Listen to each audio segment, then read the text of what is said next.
S'il y a bien une chose que nous rappelle cette pandémie, c'est que nos établissements publics de santé sont parmi nos biens les plus précieux. Ils doivent faire l'objet de nos plus exigeantes attentions. Les logiques de gestion technocratique, déconnectées des besoins et du bien-être des usagères et des usagers, trouvent en cette période sa limite la plus absolue.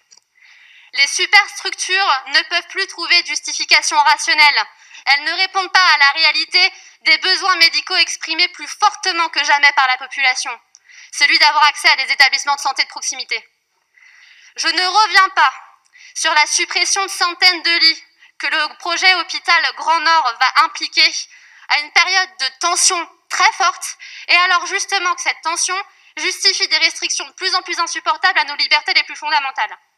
Je ne reviens pas sur l'objectif de réduire de 30% la durée moyenne d'hospitalisation, alors même que les études témoignent du fait que cela ne se justifie pas. Et je ne reviens pas sur l'ambition d'un taux d'occupation des lits de 95%, que vous me permettrez de qualifier de complètement à côté de la plaque, surtout quand on sait qu'il va encore réduire l'admission des patientes et des patients non programmés. Tout ça en période de pandémie, bref, on marche sur la tête. J'entends que le projet a été pensé et conçu à un autre temps. Un temps où le risque de contamination aéroportée n'était pas inscrit dans nos logiciels. Entendez alors qu'en ces temps nouveaux, il y a des projets anciens qu'il faut revoir, retravailler avec exigence et humanité.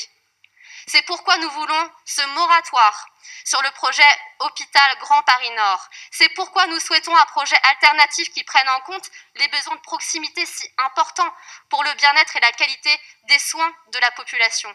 C'est pourquoi nous vous proposons ce vœu pour sauver l'hôpital Bichat, pour soutenir une politique de santé à la hauteur des enjeux de santé présents et à venir. Je vous remercie.